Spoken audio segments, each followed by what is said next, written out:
Olá, alunas e alunos, bem-vindos a mais uma aula de História. Eu sou a professora Isabelle. Na aula de hoje nós vamos estudar um pouco sobre a Revolução Gloriosa. Vamos lá? A Revolução Gloriosa ocorreu na Inglaterra em 1688. Foi um movimento impulsionado pelo parlamento e o príncipe Guilherme de Orange contra a proteção do rei Jaime II à religião católica. A Revolução Gloriosa é considerada o fim da Revolução Puritana, que são, processos aí das revoluções inglesas. O rei católico. Os ingleses viviam um período de descontentamento, desde a ascensão ao trono de Jaime II em 1685. A Inglaterra passou a ser governada por um rei católico que defendia o absolutismo. O problema é que o anglicanismo, e outras variações da religião protestante já estavam bem consolidadas ali na Inglaterra. O rei Jaime II valorizava o catolicismo em detrimento do protestantismo. Ele considerava, uma religião falsa, a religião protestante, a religião anglicana. Assim, numa oposição privilegiada, ele disponibilizou cargos do reino, bem como da Universidade de Oxford, para homens católicos, simplesmente baseado na sua crença religiosa. Os católicos começaram a ameaçar os protestantes, os quais receavam que sua crença fosse perseguida. Igualmente, aqueles que haviam adquirido propriedades pertencentes à Igreja Católica temiam, perdê-los caso o catolicismo fosse restaurado. Então, a gente observa que houve uma certa imposição, uma certa privilégios, Os católicos acabaram sendo privilegiados e os protestantes foram sendo preteridos, pouco a pouco aí ao longo do reinado do Jaime II. A restauração monárquica, O Guilherme de Orange, sobrinho e genro do rei Jaime II, era protestante, assim como a sua esposa, a princesa Maria. Então, fiéis ali à crença, uniram-se a um grupo de protestantes com o objetivo de destituir o rei inglês, e assumir o trono. Apoiado por um exército, o Guilherme de Orange invadiu a Inglaterra. O rei Jaime II, por sua vez, ainda fez uma tentativa de manter-se no trono, mas ele é derrotado aí na Batalha de Boyne, em 1690. Dessa maneira, ele foge para a França, onde ele é acolhido ali pelos seus parentes franceses católicos. Após a fuga de Jaime II, Guilherme e Maria foram coroados reis da Inglaterra, e posteriormente também da Escócia. Guilherme receberia o título de Guilherme III da Inglaterra e II da Escócia, e assim passou, a história como Guilherme III e II. Isso se deve ao fato, da Inglaterra e a Escócia, eles eram reinos independentes ali no século XVIII, mas, a mesma coroa, por um determinado período, acabou governando, as duas nações. A Revolução Gloriosa propiciou várias mudanças na Inglaterra. A Igreja Anglicana se consolidou como a igreja oficial do Estado. Os católicos foram afastados da vida pública. Outras formas de protestantismo não seriam toleradas.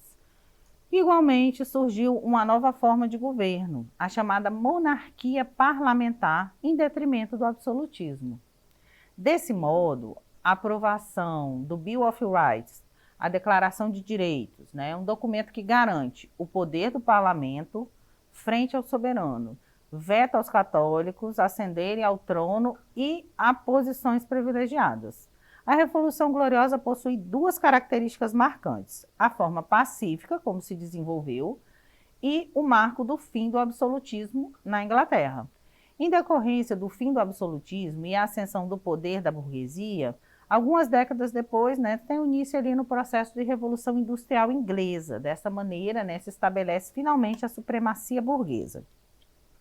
Então, a gente observa que a Revolução Gloriosa, ela destitui aí o rei Jaime II sem grandes alterações aí na ordem, sem uma violência, sem uma guerra, sem grandes golpes palacianos, como se acontecia aí na época vigente. Então, a gente tem aí uma ascensão, do poder do parlamento, uma transformação da monarquia inglesa numa monarquia parlamentar, que permanece até hoje, né? Até os dias de hoje, a Inglaterra ainda é uma monarquia parlamentar.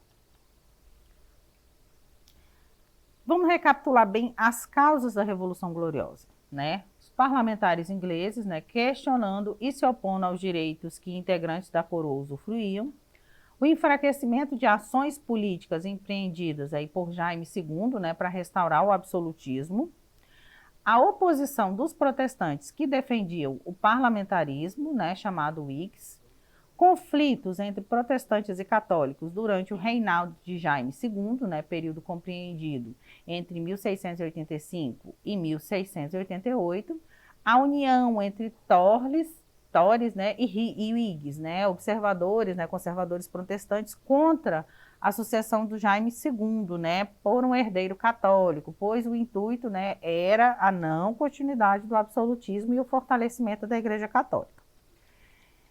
É importante lembrar, né, que a Revolução Gloriosa, ela marca o fim das revoluções inglesas, onde a gente teve aí a Revolução Puritana, né, e no meio desse processo a gente teve inclusive a instauração de uma república, né, que é a República de Cromwell, né, aonde a Inglaterra passa, né, por um brevíssimo período de tempo aí como uma república. A Revolução Gloriosa, ela marca justamente o fim, né? Ela amarra, né, esse período, né?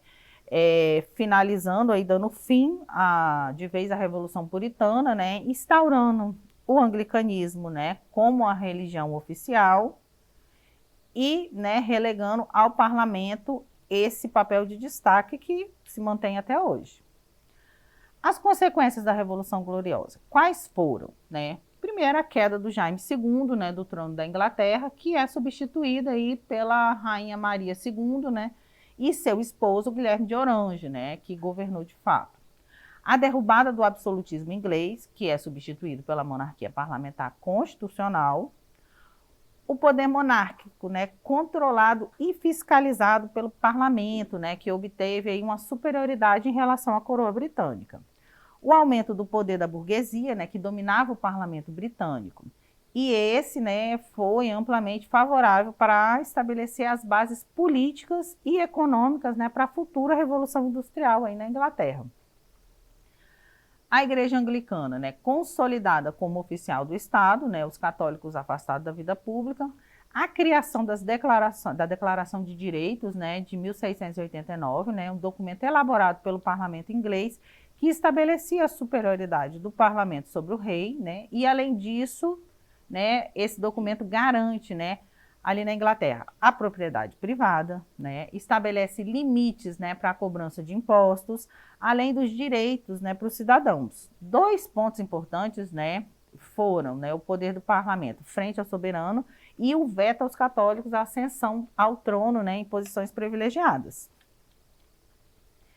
É importante perceber que, embora, né, o parlamento assuma um lugar de superioridade em relação à monarquia, o monarca inglês, ele continua tendo, né, algumas vantagens, né? Ele continua tendo um papel de destaque, né? As posições geralmente são tomadas, né, como um acordo, né, entre o soberano e o parlamento. Exercitando. Vamos lá aprender um pouquinho, né, exercitar um pouco do que a gente aprendeu hoje. O Guilherme de Orange, ele foi proclamado rei, né, com o nome de Guilherme III, depois de ter assinado, né, o Bill of Rights, com as limitações impostas pelo parlamento à monarquia. Sobre essas limitações, é correto afirmar que, letra A, instituíram o ministério composto pela nobreza latifundiária e a burguesia urbana.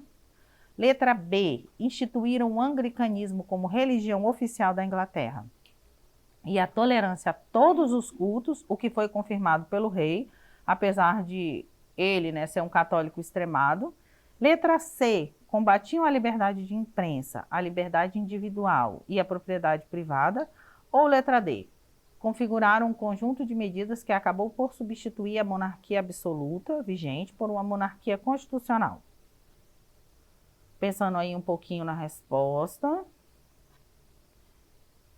E a resposta correta é a letra D, né? A Declaração de Direitos, né? O Bill of Rights, ela configura, né, um conjunto de medidas que acaba por substituir essa monarquia absoluta, né, até então vigente na Inglaterra, por uma monarquia constitucional ou uma monarquia parlamentar constitucional.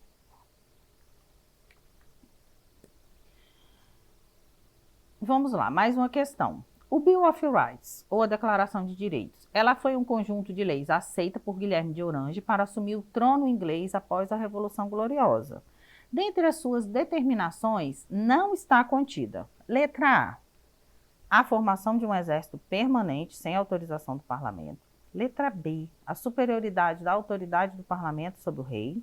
Letra C, a liberdade de imprensa e a liberdade individual. Ou letra D, a liberdade religiosa aos cristãos, exceto aos católicos.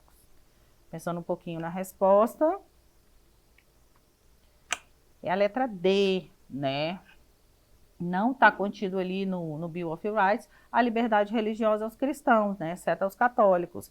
A religião oficial do Estado passa a ser, né, a religião anglicana, e nenhuma outra mais seria, né, tolerada. Quando a gente fala do Guilherme de Orange, é importante que vocês percebam, né, que ele assume o trono, mas ele assume já com seus poderes limitados, né? Ele não assumiria como um rei absoluto, né? Não assumiria ali uma monarquia absolutista, mas já, né, acatando aí a Declaração de Direitos, que estabelecia ali na Inglaterra essa monarquia parlamentar. Esse processo, né, que vem se desenvolvendo ao longo das revoluções burguesas, das revoluções inglesas, é fruto, né, de uma grande influência da burguesia na sociedade. Então vocês percebam que em grande parte das monarquias europeias, a gente tem aí uma monarquia absoluta, onde o rei, né, governa com os poderes absolutos, o Estado todo concentrado na sua figura, aonde os nobres, né, as nobrezas gozam de grandes privilégios, e a burguesia que já vem ascendendo aí desde o final da Idade Média, né, como uma classe detentora aí do poder financeiro, do dinheiro, não participa das decisões políticas dessas nações. Então, ao longo dos séculos aí que vem se consolidando, né, posteriormente à Idade Média, a formação das monarquias nacionais, a gente vê o processo em que a burguesia ela vai crescendo e acaba, né, ganhando a sua voz, ganhando o seu prestígio político. Na Inglaterra, né, isso acontece através da Revolução Gloriosa, né, que acaba consolidando aí o parlamento, que tem a sua maioria, né, burguesa, né, como uma classe que não está privilegiada, mas agora está inserida, né, nesse sistema de poder aí vigente nessa nova constituição da monarquia, ok? Então, por hoje é só. Para ter acesso a esse e demais conteúdos, acesse a plataforma Eduque. Até a próxima aula. Tchau, tchau!